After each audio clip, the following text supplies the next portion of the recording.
Hello, my name is Kyle Balitz, and I have depression and anxiety. Hello, my name is Travis Balitz, and I have bipolar disorder. So this is going to be my second attempt at trying to incite more people to speak about mental health. And the reason why I'm holding these signs is I kind of want to prove to everybody that, hey, if we can actually speak about it, so can you.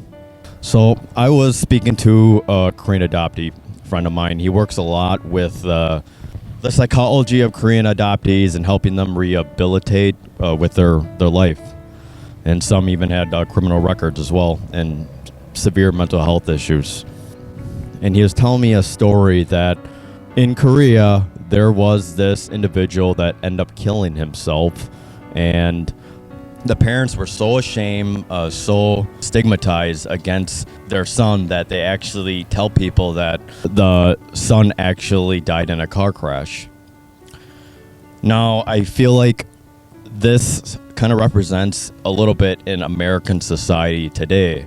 But granted, like I was saying, I feel like things are getting better. People are more willing to speak about it.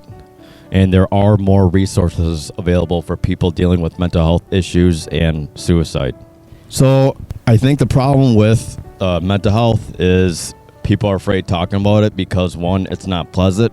Two, it's kind of negative and it doesn't make people feel good. And three, they have a lot of shame and an embarrassment. So I wanted to tell a personal story about how scary it actually was for me to actually reach out to my parents and actually tell the truth. So like I said, as you know in our previous video, both my brother and I have struggled with mental health disorders in the past since we were probably in our teens. Mine started in 8th grade. I was pretty depressed. My grades actually did drop. And I remember there was one time that my parents were actually going through a divorce.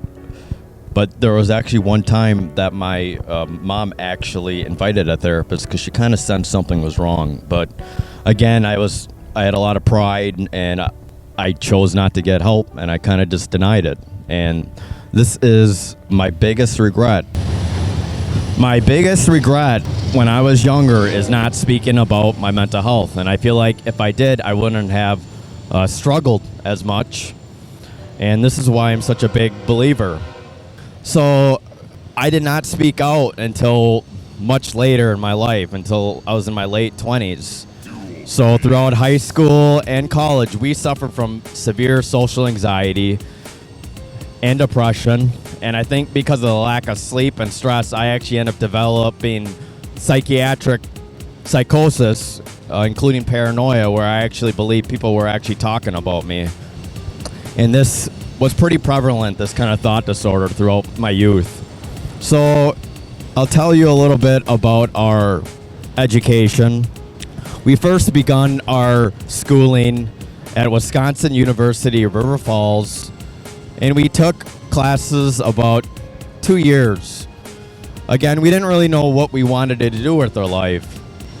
So we ended up switching to Academy College, majoring in animation, stayed with there for about 6 months. We ended up switching again to Brown College to major in game design, and we only stuck about that, I think, for a year. So through that time, my brother ended up taking business courses at Brown College, and I kind of didn't know what I wanted to do with my life. And I kind of realized, I think my mental health was affecting me, my ability to actually stay in school and actually live a happier and more productive and efficient life. So being lost as I was in my 20s, I decided to actually talk to my professor from University of Wisconsin River Falls. Now, my brother and I did not have very good social skills whatsoever. We kind of avoided people. We were really quiet, extremely shy, and we didn't really speak much at all in class. But anyway, I felt like he was the best person to talk to. I wasn't comfortable talking to my parents yet about this, so I decided to email him And I just told him some of my issues, that I couldn't hold school. I've been feeling depressed. And sometimes when I'm in class or out in public, I feel like people are talking about me. And I'm paranoid. Now, he ended up emailing me back. He told me he remembers us.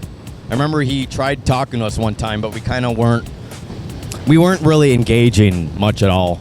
I mean, we didn't really want to be there since we were kind of pushed into school, but now that I think about it, I'm glad my parents kind of did.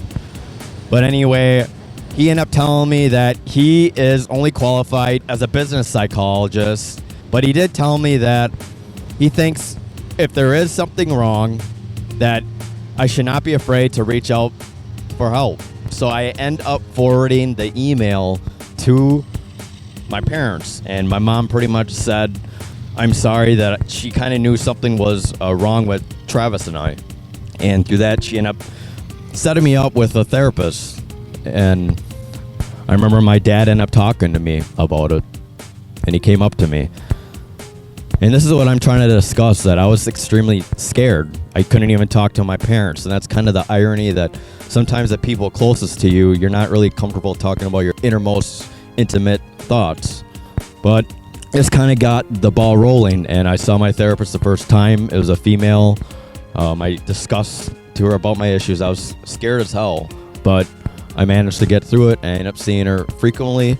And that's when I kind of started therapy. I'd seen several therapists, some good, some not good. But through that, that's kind of when I finally took the courage and brave face, took that first step to admit that something is wrong, and two, hey, I probably need help. So I'm going to let my brother take over and discuss when he was first diagnosed and when he started to speak out about his mental health. So roughly, as Kyle stated, I had some mental health issues like in 7th or 8th grade. People were making fun of my physical appearance and called me Kermit, as I explained earlier, and it really affected my mood and my ability to relate to people. Not only that, I lived in a pretty much white area, and the thing is that might have also affected my cultural rehabilitation towards adjusting to society. Anyways, as things roll on, I end up being more comfortable discussing my mental health in college. And it wasn't till maybe my later years in college in which I realized that I needed to get help. So my brother ended up going on medication. I ended up going on medication, and within 2 weeks, I ended up having a manic reaction to Paxil. So the reality of that, it was pretty strange, because it almost felt like you're drinking too much and you're on a very high level of mania. I didn't understand it at the time, but the family practitioner stated that the reaction that you're having is actually due to you being bipolar. And at first, I really did not want to believe it. In fact, I didn't believe it for several years, and I refused to get help for it, to the fact that I ended up ditching one of my psychiatrists. To add a bit more to that, Travis doesn't remember this, but when I kind of came out as having depression to our family practitioner, my brother was pretty adamant, saying he was afraid. He thought that he'd end up being mentally ill like me, although he already was probably mentally ill. And that fear kind of escalated, and he ended up denying being bipolar for much of his life, and I'll let him explain a little bit more. Anyways, as Kyle suggested, is that I refused to acknowledge the fact that I was bipolar, and in fact, I really did not believe it.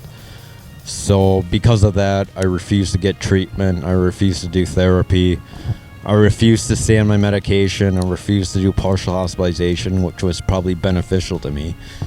And not only that, because of the reaction to Paxil, I've had other reactions to mood stabilizers, and I felt it was the music, because I was very creative and I was composing music at the time. I thought that was the reason on why I was manic and depressed, was because the music induced it. And in a way, it kind of did, because sometimes you get pretty elevated when you do music. And when you're not doing it, you get pretty depressed. But it's just...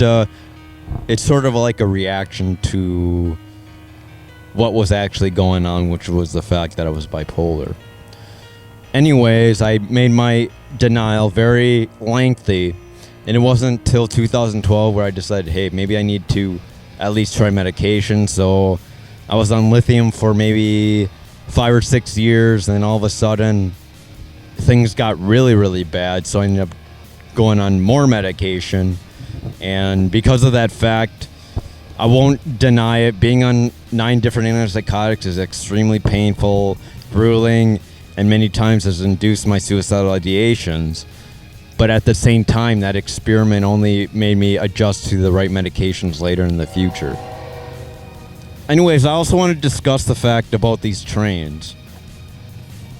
You cannot control the actions of what people might say or the environment that you might be in. You might be able to influence to some extent, but at the same time, there's going to be things and obstacles that get in your way that can be annoying and nuisance and might be detrimental to your mental health. This is actually our third time trying to attempt at recording this. Yesterday, one, there was too many people. I had technical issues with the camera, so it kind of fits today's lesson, I'd say.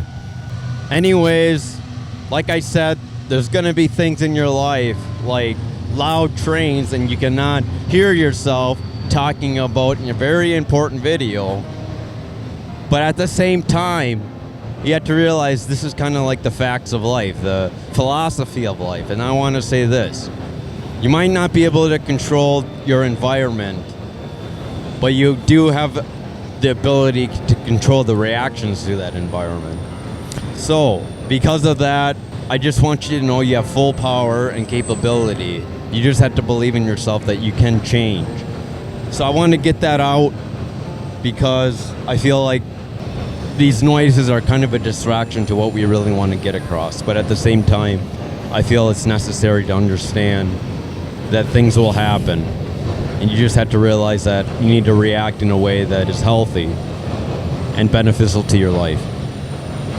So Travis, a lot of people that are afraid of seeking mental health, I will tell you the truth, and honestly, it takes a lot of work. And maybe you can discuss a little bit how big these records are and how much work it actually took for you to get better. So I was hospitalized 7 times in my lifetime. 1 in 2009, 2 in 2014, 2 in 2015, 1 in 2017. Anyways, 2014, 2015 was a really rough patch for me. So because of that, right there, all those documents is exactly what the doctors and psychiatrists, therapists, and social workers were about. All that is documents that was documented when I was in the hospital. It's very thick, like 5 inches thick for just the records of 7 hospitalizations. Okay, like I said, mental health takes a lot of work. I'm a big believer in self-development, and I have like 5 inches of my psychological records and my therapist's notes and some of my own personal development kind of things. And I will let you know that in the future, when you do finally are able to get over that hump and ask for help, it will take work. So another part of this video is I was wondering, since the stigma of mental health is still prevalent in America and the world, I was kind of wondering how to incite more Korean adoptees to be like us as an example, to speak more about mental health. And it kind of proved that when I was asking people to share their story, that not a lot of many people were interested in being in front of the camera. And I don't know exactly about their personal reasons, but I was kind of wondering, how can we get more people to want to speak for us, to help spread the word mental health is important. And I was thinking how we can actually work with you guys and try to get more people motivated to actually help us with this kind of project that we got going on. So I had originally planned that our very first process that we could actually offer you guys is we can actually just go visit you in person and record you and have you answer 10 of the questions. Secondly, for those that don't live in Minnesota or are here locally, we suggested that we can just go on Zoom calls and record you there. Thirdly, there are actually people that have a job or have certain reasons that they rather keep things totally confidential and everything disclosed. So there are actually two options that I was thinking that we could do. Is one, we can just have you speak to us either on Zoom or in person, and we can just simply blur your face and just have you speak in audio form for us. Or if you want to be completely anonymous, we can actually have you fill out a 10-question survey, and we can actually have somebody read and speak aloud your answers for you for our future human story videos. And now, my Korean adoptee friend that does a lot of psychological work with various people, he was stating that when they actually kind of were gathering data for Korean adoptees with mental health issues, that out of those 3 years, only like 320 people responded out of the 20,000 people in Minnesota That are CADs. And we are just trying to figure out how we can bring more people together. Is there anything you wanted to add to that?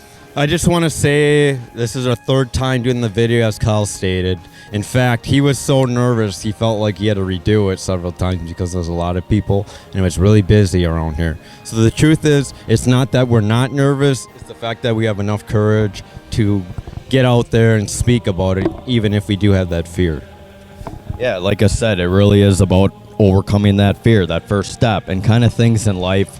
Once you actually take that first step, you kind of realize, I guess it wasn't that hard after all. It's kind of that anxiety, that fear that people kind of have.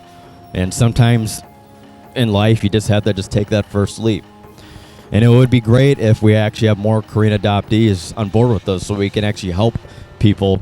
We can give them a chance to speak their mind in a more productive and constructive environment and speak more about themselves. We kind of want to hear from you guys. And I guess the final bit that I actually wanted to discuss about is that you are actually more than the label that you're given. And I'm going to erase this here. Anyways, I just want to say as before that you may not have the control of other people's actions. They may be judgmental. They may be mean about it. They may not understand your issues, but you do have control on how you react. And I think that's very important. There might be people that have in their life various problems and they act really damagingly to their life. And that really affects their mental health, and that could be really, really bad. But at the same time, there's people out there, and we're trying to do that, is that if you have the right support, if you have the right encouragement, if you have the right mind frame, you might be able to overcome these obstacles by actually developing a more positive mindset and a more productive mindset that will allow you to live a more satisfied life. And the final message we wanted to share is, as you can see on the board, you are more than your illness. You are more than your diagnosis. You're not just your diagnosis. You're not just your struggles, your disabilities, but you're actually a person. And we want to emphasize that even though we want more people to actually talk about their mental health and struggles, we also want them to know that we see them as actually individual people and not just bipolar or depressed or crazy, really. And I want to let you know that I'm Kyle. Even though I have depression, I am Kyle. I'm Travis. Even though he has bipolar, he is still Travis. Anyways, I just want to say this. It's very important how you identify yourself, but the identity does not have to be the label that you're given. So because of that, it's very important to say that I have versus I am. That little connotation or that little label that you put on yourself, that little pronoun that you put on yourself is very important, because I feel that there's too many people out there that they feel judged because of the label that they're given, and they don't want that label, so they don't talk about it. So I'm not the greatest public speaker, and I'm not going to pretend that I could sell you guys what we're trying to do here, but both my brother and I have experienced mental health issues. We both were brave enough even though it was scary as heck, we end up actually setting aside our ego, learning to trust the process, and finally get the help that we need. Now, I will let you know that I have been depressed still, even recently. I even had suicidal thoughts recently. But that should not stop me from actually still wanting to be as an advocate for this, because I feel like mental health can be treated. Mental health can save people. And I want people to know that try to be positive, even though things are down in life. Not everything lasts forever, which can be a good thing. And that even the down days, look forward for the bright days as well. And I think that's all I have to say today. Is there anything, other words, last minute words that you want to discuss with the CAD community? I think there's a lot of things we could say, but we can only hold people's attention for so long, so it's probably best to keep this short and sweet and try to get the message across before we lose an audience. I think I was going to call this segment Let's Talk About It. And I think that's that. So Kyle and Travis are signing off. Thanks everybody for your time. All right, thanks. Bye.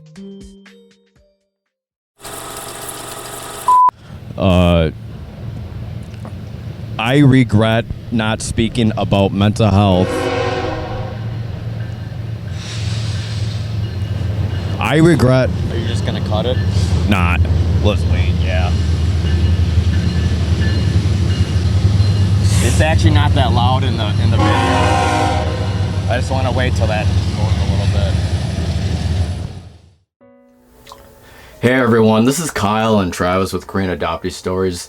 I just wanted to make a quick follow-up announcement video after this video. Initially, I'll tell you the truth, for some reason I was a little hesitant uploading this video, as I feel like it's very intimate, it's very private. It tells some of my vulnerable thoughts that I kind of was hesitant to upload it, but in the end, after I watched it, I edited it, I still think it fits really well, even if it was uploaded maybe a year ago. So I just wanted to let everyone know that there's still going to be a lot more content coming along. I know some of the videos you may have already seen from the Guide Foundation, but I need to make the announcement that the Guide Foundation kind of transferred over to Jody Gill through her own group called TAG, the Adoptee group, which I will provide as a resource in the bottom of the video. So I just wanted to let everyone know we're still continuing the videos, and I wanted to tell and share some of the series that we might be uploading in the future, and that includes our regular Real Adoptee weekly interviews. Those are kind of our Zoom interviews, and we speak to adoptees around the world, and they tell us their story, and we love doing that and have these really deep talks. Secondly, the second series is the Adoptee Stories, which has a little bit more artistic merit. They're not as long videos, they're a little bit more shorter. They focus more on the locations here in Minnesota and actually meeting local adoptees. And the editing is a little bit more different compared to Real Adoptee Weekly. And the third video group I wanted to present was my brother's, who will lead it. And his talk will be the Let's Talk About It. I think we'll still continue about that series. And we mainly focus on mental health. As you know, both my brother and I had struggled with mental health issues. He has bipolar disorder. I had struggled with depression. We both had anxiety. And he's been through the ringer. And we think it's still important to speak about these issues. And that's why I think uploading this video is still a perfect time and perfect opportunity, and just a paramount wave of speaking about your mental health issues, even if it's showcasing some vulnerability. But in the end, I kind of realize that when a person that has suicidal issues, it doesn't really matter. The whole point is keeping them alive. And in my belief, in order to keep them alive, is still talk about it. And we still want to continue to still talk about these issues. So other than that, we're going to wrap it up. Thanks again for keeping in contact and watching our videos. We're going to still try to upload content weekly. And if you are interested in speaking about mental health, your adoption story, or if you have any other questions or comments or concerns, feel free to reach out to us, and we'll still continuing doing these videos. And thanks for watching our videos. Thanks again, everybody.